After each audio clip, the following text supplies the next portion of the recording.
നമസ്കാരം. നിളയോര വിശേഷങ്ങളിലേക്ക് സ്വാഗതം. ഓപ്പറേഷൻ സിന്ദൂറിന് പിന്നാലെ പാകിസ്ഥാൻ അതിർത്തി കടന്നുള്ള പ്രകോപനം തുടരുകയും ഇന്ത്യ ശക്തമായി തിരിച്ചടിക്കുകയും ചെയ്യുന്ന സാഹചര്യത്തിൽ അതിർത്തി സംസ്ഥാനങ്ങളിലുടനീളം കടുത്ത ജാഗ്രത തുടരുന്നു. ഇന്നലെ രാത്രി ഇന്ത്യയിലെ ജമ്മു ഉൾപ്പെടെയുള്ള പ്രദേശങ്ങളിൽ ഡ്രോൺ ആക്രമണം നടത്താൻ പാകിസ്ഥാൻ ശ്രമിച്ചെങ്കിലും ഒന്നുപോലും നിലം തൊടാതെ ഇന്ത്യയുടെ വ്യോമ പ്രതിരോധ സംവിധാനം അവയെ വെടിവെച്ചിടുകയായിരുന്നു. തുടർന്ന് മിനിറ്റുകൾക്കകം ഇന്ത്യ ശക്തമായ തിരിച്ചടി നൽകി. ഇന്ത്യയിലെ പല സംസ്ഥാനങ്ങളിലും അതീവ ജാഗ്രതാ നിർദ്ദേശം സർക്കാർ നൽകിയിട്ടുണ്ട്. ഏത് ആക്രമണത്തെയും പ്രതിരോധിക്കാൻ സൈനിക വിഭാഗങ്ങൾ സജ്ജമായിരിക്കുമ്പോൾ സ്കൂളുകളും വിദ്യാഭ്യാസ സ്ഥാപനങ്ങളും അടച്ചിടാൻ വിവിധ സംസ്ഥാനങ്ങളിലെ സർക്കാരുകൾ നിർദ്ദേശം നൽകിയിട്ടുണ്ട്. അതിർത്തിക്കടുത്തുള്ള പല ജില്ലകളിലെയും സംസ്ഥാന പോലീസ് സേനകളിലെ ഉദ്യോഗസ്ഥരുടെ അവധികൾ റദ്ദാക്കിയിരിക്കുകയാണ്. ദില്ലിയിൽ എല്ലാ സർക്കാർ ഉദ്യോഗസ്ഥരോടും അവധി റദ്ദാക്കി ജോലികളിൽ പ്രവേശിക്കാൻ സർക്കാർ നിർദ്ദേശം നൽകുകയും ചെയ്തു. MDMA കടത്തുകേസിൽ സൗത്ത് തൃത്താല സ്വദേശി ജാഫർ സാദിഖ് ഉൾപ്പെടെ 3 പേർ പിടിയിൽ. ഇത് 2ാം തവണയാണ് ജാഫർ സാദിഖ് MDMA കടത്തുകേസിൽ പിടിയിലാവുന്നത്. മാരക മയക്കുമരുന്നായ MDA കടത്തിയ കേസിൽ മുഖ്യ സൂത്രധാരനടക്കം പട്ടാമ്പി തൃത്താല സ്വദേശികളായ 3 പേർ പോലീസിന്റെ പിടിയിലായി. സൗത്ത് തൃത്താല മാടപ്പാട്ട് പട്ടിക്കര വളപ്പിൽ MP ജാഫർ സിദ്ദീഖ് 34 വയസ്സ്, ഓങ്ങല്ലൂർ കള്ളാടിപ്പറ്റ പാറമേൽ ഇല്യാസ് 23 വയസ്സ്, ഓങ്ങല്ലൂർ മണ്ണയിൽ വീട്ടിൽ M ഫഹദ് അലവി 30 വയസ്സ് എന്നിവരെയാണ് പാലക്കാട് പോലീസ് പിടികൂടിയത്. തിങ്കളാഴ്ചയാണ് കേസിന് ആസ്പദമായ സംഭവം നടന്നത്. പാലക്കാട് KSRTC ബസ് സ്റ്റാൻഡ് പരിസരത്ത് നിന്നും പോലീസ് നടത്തിയ പരിശോധനയിലാണ് ഇല്യാസും ഫഹദ് അലിയും MDMAയുമായി പിടിയിലായത്. തുടർന്നുള്ള അന്വേഷണത്തിലാണ് ജാഫർ സിദ്ദീഖ് പിടിയിലായത്. 2023 301 ഗ്രാം MDMAയുമായി തൃത്താലയിൽ പിടിയിലായ ജാഫർ സിദ്ദീഖ് 1.5 മാസം മുമ്പാണ് ജാമ്യത്തിലിറങ്ങിയതെന്ന് പോലീസ് പറഞ്ഞു. ഇതിനുശേഷം ലഹരി ഇടപാട് തുടരുകയായിരുന്നു. ഒമാനിൽ നിന്നും ചെന്നൈ വഴിയാണ് പ്രതികൾ മയക്കുമരുന്ന് എത്തിച്ചിരുന്നത്. ഓങ്ങല്ലൂർ പട്ടാമ്പി മേഖലയിലെ ലഹരി വിൽപ്പനയുടെ പ്രധാന കണ്ണികളാണ് മൂവരെന്നും പോലീസ് വ്യക്തമാക്കി. ജാഫറിന്റെ നേതൃത്വത്തിൽ സമാനമായ രീതിയിൽ വിദേശത്തു നിന്നും മയക്കുമരുന്ന് എത്തിച്ച് വിൽപ്പന നടന്നതായി സൂചന ലഭിച്ചിട്ടുണ്ട്. ഇതുമായി ബന്ധപ്പെട്ട് പോലീസ് അന്വേഷണം നടത്തിവരികയാണ്. DYSPമാരായ അബ്ദുൾ മുനീർ, R മനോജ് കുമാർ എന്നിവരുടെ നേതൃത്വത്തിൽ inspector Adam Khan, sub inspector Hemalatha എന്നിവരുടെ നേതൃത്വത്തിലുള്ള പോലീസാണ് മൂവരെയും പിടികൂടിയത്. പാലക്കാട് ടൗൺ സൗത്ത് പോലീസും ജില്ലാ ലഹരി വിരുദ്ധ സ്ക്വാഡിന്റെയും സംയുക്താഭിമുഖ്യത്തിലായിരുന്നു പരിശോധന.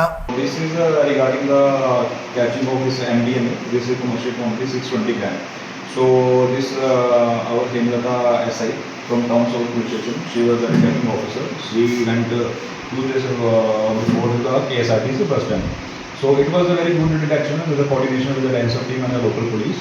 So it is one of the big quantity, actually it's a commercial quantity. So far we have caught 3 accused, 2 on the first day and the third accused is Jafar, we have caught from the Chennai. So I want to add one more thing, this is not a local. തദ്ദേശ സ്വയംഭരണ excise parliamentary കാര്യ വകുപ്പ് മന്ത്രി MB രാജേഷിന്റെ നേതൃത്വത്തിലുള്ള അൻപോടെ തൃത്താല പദ്ധതിയുടെ ഭാഗമായി ഞായറാഴ്ച mega multi speciality medical camp നടക്കും. ക്യാമ്പിൽ 100-ലധികം ഡോക്ടർമാർ പരിശോധനയ്ക്കെത്തും. വട്ടിനാട് GVHSSൽ രാവിലെ 8 മണി മുതൽ ഉച്ചയ്ക്ക് 1 മണി വരെയാണ് ക്യാമ്പ്. ആരോഗ്യ വനിതാ ശിശുക്ഷേമ വകുപ്പ് മന്ത്രി വീണ ജോർജ് ക്യാമ്പ് ഉദ്ഘാടനം ചെയ്യും. മന്ത്രി MB രാജേഷ് അധ്യക്ഷനാകും.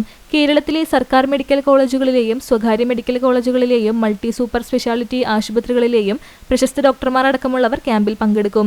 സൂപ്പർ സ്പെഷ്യാലിറ്റി വിഭാഗങ്ങളിൽ നിന്നുള്ള പരിശോധനാ സംവിധാനങ്ങളും ചികിത്സാ സംവിധാനങ്ങളും ക്യാമ്പിലെത്തിക്കും. ആയുർവേദ ഹോമിയോ വിഭാഗങ്ങളിലെയും വിദഗ്ധ ഡോക്ടർമാർ പങ്കെടുക്കും. നേത്രപരിശോധനയ്ക്കും ദന്തപരിശോധനയ്ക്കും ആധുനിക സംവിധാനങ്ങളുള്ള ക്ലിനിക്കുകൾ ഉണ്ടാകും. ഇരു വിഭാഗങ്ങളിലും വിവിധതരം ചികിത്സകളും ക്യാമ്പിൽ വെച്ച് തന്നെ ചെയ്യാനാകും. ക്യാൻസർ പരിശോധനയ്ക്കും രോഗനിർധാരണത്തിനുമുള്ള ആധുനിക സൗകര്യങ്ങളും ഉണ്ടാകും. ക്യാമ്പിന്റെ ഭാഗമായി 8 വിഷയങ്ങളിൽ ആരോഗ്യ ബോധവൽക്കരണ ക്ലാസുകൾ നടത്തും. ക്യാൻസർ പ്രതിരോധം, ജീവൻ രക്ഷ, പ്രാഥമിക ശുശ്രൂഷ പരിശീലനം, ലഹരി നിർമ്മാർജ്ജനം, സാമൂഹിക ഉത്തരവാദിത്തം, ഔഷധ സസ്യങ്ങൾ, ഉത്തരവാദ രക്ഷാകർതൃത്വം, പകർച്ചേതര രോഗനിയന്ത്രണം, യോഗ, ജീവിതശൈലി രോഗനിയന്ത്രണം എന്നീ വിഷയങ്ങളിൽ വിദഗ്ധർ ക്ലാസുകൾ നയിക്കും. പട്ടാമ്പി മുതുതല പറക്കാട് ആമയൂർ റോഡ് നവീകരണത്തിന് നടപടികളാകുന്നു. സാങ്കേതിക അനുമതി കൂടി ലഭ്യമാകുന്നതോടെ ടെൻഡർ നടപടികൾ ആരംഭിക്കും. ഏറെക്കാലമായി നവീകരണം കാത്തുകിടക്കുകയാണ് ഈ പാത. പട്ടാമ്പിയിൽ നിന്നും കൊപ്പത്തേക്കുള്ള എളുപ്പമാർഗമാണ് പട്ടാമ്പി മുതുതല പറക്കാട് ആമയൂർ റോഡ്. വർഷങ്ങൾക്ക് മുമ്പ് കിഫ്ബി പദ്ധതിയിൽ റോഡ് നവീകരിക്കാൻ പദ്ധതിയായെങ്കിലും സാങ്കേതിക പ്രശ്നങ്ങൾ വിലങ്ങ് തടിയായിരുന്നു. മുതുതല അയ്യപ്പൻകാവിന് സമീപമുള്ള പുതുപ്പാലം പുതുക്കിപ്പണിയുന്നതുൾപ്പെടെയുള്ള കാര്യങ്ങളാണ് വേണ്ടി വന്നിരുന്നത്. ഇതുമായി ബന്ധപ്പെട്ട പ്രശ്നങ്ങൾ തന്നെയായിരുന്നു നവീകരണം മുടങ്ങാനും ഇടയായത്. റോഡിന്റെ പട്ടാമ്പി മുതൽ കൊടുമുണ്ട യാറം വരെയുള്ള ഭാഗം നേരത്തെ റബ്ബറൈസ് ചെയ്തതാണ്. തുടർന്നുള്ള 6 കിലോമീറ്ററോളം വരുന്ന പാതയാണ് ആധുനിക രീതിയിൽ നവീകരിക്കുന്നത്. പട്ടാമ്പിയിൽ നിന്നും പള്ളിപ്പുറത്തേക്കും വളാഞ്ചേരി ഭാഗത്തേക്കും കൊപ്പത്തേക്കും ഈ പാതയിലൂടെ ബസ് സർവീസ് ഉൾപ്പെടെ നിരവധി വാഹനങ്ങളാണ് കടന്നു പോകുന്നത്.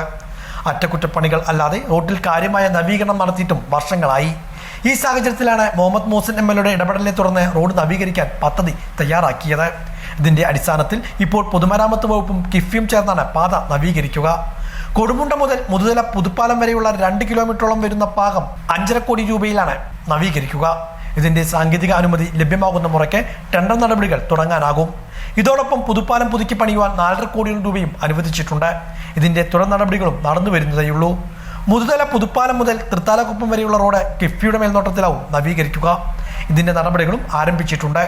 7.5 മീറ്റർ വീതിയിലാകും റോഡ് വീതി കൂട്ടി നവീകരിക്കുക. അഴുക്കുചാലുകൾ, ഓവുപാലങ്ങളുടെ പുനർനിർമ്മാണം എന്നിവയും ഉണ്ടാകും. നവീകരണ പ്രവൃത്തികൾ ഉടൻ ആരംഭിക്കുമെന്ന പ്രതീക്ഷയിൽ തന്നെയാണ് നാട്ടുകാരും. ഈ മാസത്തോടുകൂടി അതിൻ്റെ ടെൻഡർ നടപടികൾ പൂർത്തീകരിച്ച് ഇവിടെ കാണുന്ന ബ്രിഡ്ജസ് ഈ ബ്രിഡ്ജ് പൊളിക്കാൻ വേണ്ടിയുള്ള ശ്രമത്തിലാണ്. അതിൻ്റെ ഭാഗമായിട്ടാണ് ജൽജീവൻ്റെ ഒരു പൈപ്പ് സാധാരണ ഈ ബ്രിഡ്ജിൻ്റെ മേലെ കൂടെയാണ് പോകേണ്ടത്, സൈഡിൽ കൂടി. അപ്പോൾ അത് ഈ ബ്രിഡ്ജ് പൊളിക്കുന്നതുകൊണ്ടാണ് പൈപ്പ് അപ്പുറത്ത് വേറെ സംവിധാനം ഉണ്ടാക്കിയിട്ട് ആ പൈപ്പ് പോകുന്നത്. അപ്പോൾ ഈ റോഡിൻ്റെ നിർമ്മാണ പ്രവർത്തനം ഈ വേനൽക്കാലത്തോടു കൂടി വലിയ ജനങ്ങൾ ആഗ്രഹിച്ച രീതിയിൽ തന്നെ മുന്നോട്ട് പോകും എന്നാണ് മനസ്സിലാക്കാൻ കഴിഞ്ഞത്. അതേപോലെ തന്നെ ഇവിടെ നിന്ന് തൃത്താലക്കൊപ്പം വരെയുള്ള ഭാഗത്ത് അത് കിഫ്ബിയാണ് അത് ഏറ്റെടുത്തിട്ടുള്ളത്. അവരതിൻ്റെ പാച്ച് വർക്കും കാര്യങ്ങളൊക്കെ ചെയ്ത് കഴിഞ്ഞു. അത് അതിൻ്റെ വർക്കും പൂർത്തീകരിക്കും. ഏകദേശം ഈ വർഷ അവസാനത്തോടു കൂടി റോഡ് വർക്ക് പൂർത്തീകരിക്കും. ബ്രിഡ്ജിൻ്റെ പണി ഏകദേശം അതിനോടൊപ്പം നടക്കും എന്നാണ് പ്രതീക്ഷിക്കുന്നത്. നമ്മുടെ മണ്ഡലത്തിലും പഞ്ചായത്തിലും നിരവധിയായ വികസന പ്രവർത്തനങ്ങളാണ് MLAയുടെ നേതൃത്വത്തിൽ നടന്നിട്ടുള്ളത്. പാതയിലൂടെ ജൽജീവൻ മിഷൻ പദ്ധതിയുമായി ബന്ധപ്പെട്ടുള്ള പൈപ്പിടൽ പ്രവൃത്തികളും തകൃതിയായി നടക്കുന്നുണ്ട്. പുതുപാലത്തിന് സമീപം തൂണുകൾ സ്ഥാപിച്ചാണ് പൈപ്പുകൾ കൊണ്ടുപോകുന്നത്. ഇതിന്റെ പ്രവൃത്തികളും ഇവിടെ പുരോഗമിക്കുകയാണ്. പാലം പൊളിച്ചു പണിയുമെന്നതിനാലാണ് പാലത്തിനോട് വിട്ട് പൈപ്പ് ലൈൻ സ്ഥാപിക്കുവാൻ നിർമ്മാണ പ്രവൃത്തികൾ നടത്തുന്നത്. റോഡിന്റെ നവീകരണ പ്രവൃത്തികൾ ഉടൻ ആരംഭിക്കാനാവശ്യമായ നടപടികൾ സ്വീകരിച്ചതായി മുഹമ്മദ് മോഹസിൻ MLAയും അറിയിച്ചു. നേരത്തെ MLAയുടെ നേതൃത്വത്തിൽ ഉദ്യോഗസ്ഥർ റോഡ് പരിശോധനയ്ക്ക് എത്തിയിരുന്നു. സ്ത്രീ മുന്നേറ്റത്തിലും കാർഷിക വിപ്ലവത്തിലും വിജയഗാഥ തീർത്ത വരവൂർ കുടുംബശ്രീ CDS പുരസ്കാര തിളക്കത്തിൽ. ജില്ലയിലെ ഏറ്റവും മികച്ച കുടുംബശ്രീ CDSനുള്ള അവാർഡ് നേട്ടത്തിന് പിന്നാലെയാണ് സംസ്ഥാന തലത്തിൽ 5 അവാർഡുകൾ സ്വന്തമാക്കിയത്. സാമൂഹ്യ വികസനം, കാർഷിക മേഖല, മൃഗസംരക്ഷണം എന്നീ മേഖലകളിൽ 1-ാം സ്ഥാനവും സംയോജന പ്രവർത്തനങ്ങളിൽ 3-ാം സ്ഥാനവും മികച്ച ഓക്സിലറി സംരംഭം മേഖലയിൽ 2-ാം സ്ഥാനവും കരസ്ഥമാക്കി. സാമൂഹിക മുന്നേറ്റം ലക്ഷ്യമിട്ട് വയോജന രംഗത്തും ബാലസഭ, ആശ്രയ, അതിദാരിദ്ര്യ രംഗത്തും ഓക്സിലറി പ്രവർത്തനങ്ങളിലും മികച്ച മുന്നേറ്റം കാഴ്ചവെച്ച CDSനു കീഴിൽ കാർഷിക മൃഗസംരക്ഷണ രംഗത്ത് സ്ത്രീകൾക്ക് സുസ്ഥിര വരുമാനം നേടുന്നതിനുള്ള പദ്ധതികളും ആവിഷ്കരിച്ച് നടപ്പാക്കിയിരുന്നു. ദേശീയ ശ്രദ്ധ നേടിയ വരവൂർ ഗോൾഡ് എന്നറിയപ്പെടുന്ന കൂർക്ക കൃഷിയും ചങ്ങാലക്കോട് നേന്ത്രവാഴ കൃഷിയും കുറുന്തോട്ടി കൃഷിയും വരവൂർ CDSനെ മികവിലേക്ക് ഉയർത്തി. തുടർച്ചയായി 7-ാം തവണ ജില്ലയിലെ മികച്ച CDSനുള്ള അവാർഡ് കരസ്ഥമാക്കിയിരുന്നു. കഴിഞ്ഞ ദിവസം സമാപിച്ച കുടുംബശ്രീ ബ്ലോക്ക് ലെവൽ ഓക്സിലറി കലോത്സവത്തിൽ 2-ാം സ്ഥാനവും നേടിയിരുന്നു.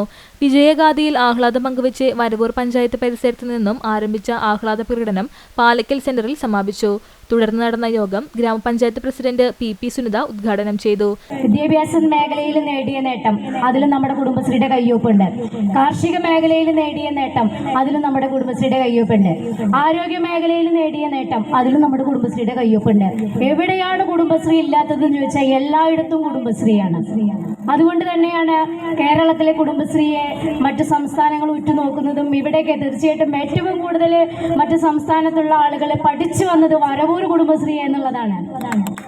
അതിന് വലിയ അഭിമാനം തന്നെയാണ് ഞങ്ങൾക്ക് തീർച്ചയായിട്ടും ഉള്ളത്. ജില്ലാ പഞ്ചായത്ത് അംഗം P സാബിറ, വികസന standing committee chairperson Yashodamani, block panchayat അംഗം പ്രീതി ഷാജി, ഗ്രാമപഞ്ചായത്ത് അംഗങ്ങൾ, മെമ്പർ സെക്രട്ടറി KA ഷാഫിർ, ജില്ലാ program manager KN Deepa, block കോർഡിനേറ്റർമാർ തുടങ്ങിയവർ സംസാരിച്ചു. CDS ചെയർപേഴ്സൺ VK പുഷ്പ സ്വാഗതവും വൈസ് ചെയർപേഴ്സൺ PA ബിന്ദു നന്ദിയും പറഞ്ഞു. CDS അംഗങ്ങൾ, ACDS അംഗങ്ങൾ, കുടുംബശ്രീ പ്രവർത്തകർ, ഓക്സിലറി അംഗങ്ങൾ എന്നിവർ പങ്കെടുത്തു. നാഗലശ്ശേരി പഞ്ചായത്ത് ഹാളിൽ നടന്ന ബോധവൽക്കരണ പരിപാടിയുടെ ഭക്ഷണ മാലിന്യം റോഡരികിൽ നിക്ഷേപിച്ചവരെ കൈയോടെ പൊക്കി നാട്ടുകാർ. മാലിന്യം തള്ളിയവർക്കെതിരെ നടപടിയെടുക്കാൻ അധികൃതർ മടിക്കുന്നതായി ആരോപണം.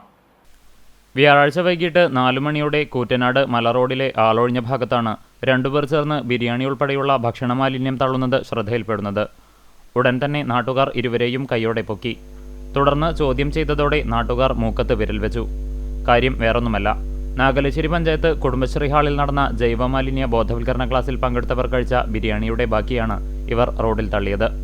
നാട്ടുവെളിച്ചം ചാരിറ്റബിൾ ട്രസ്റ്റിന്റെ നേതൃത്വത്തിലാണ് പഞ്ചായത്ത് ഹാളിൽ കർഷകർക്കായി മാലിന്യ ബോധവൽക്കരണ ക്ലാസ് നടത്തിയത്. മാലിന്യ സംസ്കരണത്തിൽ മാതൃക കാണിക്കേണ്ടവർ തന്നെ മാലിന്യം റോഡരികിൽ തള്ളിയത് നാട്ടുകാരെ അക്ഷരാർത്ഥത്തിൽ ആശയക്കുഴപ്പത്തിലാക്കുകയും ചെയ്തു. ഭക്ഷണാവശിഷ്ടങ്ങളോടൊപ്പം പ്ലാസ്റ്റിക് ഗ്ലാസുകളും പ്ലേറ്റുകളും ഇവർ ഉപേക്ഷിക്കാൻ ശ്രമിച്ചുവെങ്കിലും നാട്ടുകാർ അനുവദിച്ചില്ല. അതേസമയം പിടികൂടിയ രണ്ടുപേർക്കെതിരെ നടപടി സ്വീകരിക്കാൻ അധികൃതർ മടിക്കുകയാണെന്ന ആരോപണവും ഉയരുന്നുണ്ട്. നാഗലശ്ശേരി പഞ്ചായത്ത് പ്രോഗ്രാം നടത്തിയിട്ട് ഫുഡിൻ്റെ വേസ്റ്റ് കുറച്ച് പറഞ്ഞു. അവിടെ ഫുഡ് വേസ്റ്റ് ഇടരുത് പറഞ്ഞു. അവിടെ സംസ്കരിക്കേണ്ട സ്ഥലമില്ല. അപ്പോൾ നമ്മൾ എന്ത് ചെയ്തു, അതിൻ്റെ പാത്രവും കാര്യങ്ങളൊക്കെ എടുത്തിട്ട് മൊത്തം അവിടെ വൃത്തിയാക്കിയിട്ട് നമ്മളവിടെ വരികയാണ്. വരുമ്പോൾ ഇവിടെ എത്തി നമ്മളിവിടെ പൊന്നാനിയാണ്. വരുന്ന സമയത്ത് ഈ സാധനം കൈ ഭയങ്കര കടച്ചിൽ, ഇപ്പോൾ പ്ലാസ്റ്റിക് ഒന്നുമില്ല. അപ്പോൾ നമ്മൾ എന്ത് കാട്ടി, ഫുഡ് വേസ്റ്റാണ് നമ്മൾ ഒരു ഒഴിഞ്ഞ സ്ഥലത്ത് നമ്മളവിടെ കൂട്ടിയപ്പോൾ ഇവിടുത്തെ ഒരാൾ പുള്ളിക്കാരൻ വന്ന് ഞങ്ങൾ ചാവി ഊരിയിട്ട് പറഞ്ഞു ഫുഡ് ഇവിടുന്ന് വേസ്റ്റ് എടുക്കാൻ ഇടാൻ പറ്റില്ല. ശരി, നമ്മൾ തെറ്റാണെന്നുണ്ട്, ആ സാധനം വേസ്റ്റ് കാര്യങ്ങളൊക്കെ ഞാൻ എടുത്ത് വെച്ച് നമ്മൾ കൊണ്ടുപോവാണ്. പിന്നെ പുള്ളി സമ്മതിക്കുന്നില്ല, പിന്നെ ചാവിയൊക്കെ തരുന്നില്ല, അത് അങ്ങണ്ടാക്കും. ഞാൻ പറഞ്ഞു തെറ്റ് നമ്മൾ സമ്മതിച്ചു, അതിൽ കാര്യമില്ലോ. ഒരു മിനിറ്റ് സാറേ, സമ്മതിച്ചു. ഞങ്ങൾ എന്ത് ചെയ്യും, വേസ്റ്റ് ഒന്നുകിൽ പിന്നെ വേറെ സംവിധാനം ഇവിടെ ഇല്ലല്ലോ, പഞ്ചായത്തിലില്ല, പഞ്ചായത്തിൽ നടത്തിയ പരിപാടിയാണ്. മുതുതല പഞ്ചായത്തിലെ പെരുമുടിയൂർ ഗേറ്റ് തറ റോഡ് ഗതാഗത യോഗ്യമാക്കണമെന്നാവശ്യപ്പെട്ട് SDPIയുടെ നേതൃത്വത്തിൽ പ്രകടനവും പൊതുയോഗവും സംഘടിപ്പിച്ചു. മുതുതല പഞ്ചായത്തിലെ പെരുമുടിയൂർ പുതിയ ഗേറ്റ് തറ റോഡ് അടിയന്തരമായി നവീകരിക്കണമെന്നാവശ്യപ്പെട്ടുകൊണ്ടാണ് SDPI പെരുമുടിയൂർ മേഖലാ കമ്മിറ്റി നേതൃത്വത്തിൽ പ്രതിഷേധ പരിപാടികൾ സംഘടിപ്പിച്ചത്. തറ ആശാരിപ്പടിയിൽ നിന്നും പ്രതിഷേധ പ്രകടനം ആരംഭിച്ചു. നിരവധി പ്രവർത്തകർ പ്രകടനത്തിൽ അണിനിരന്നു.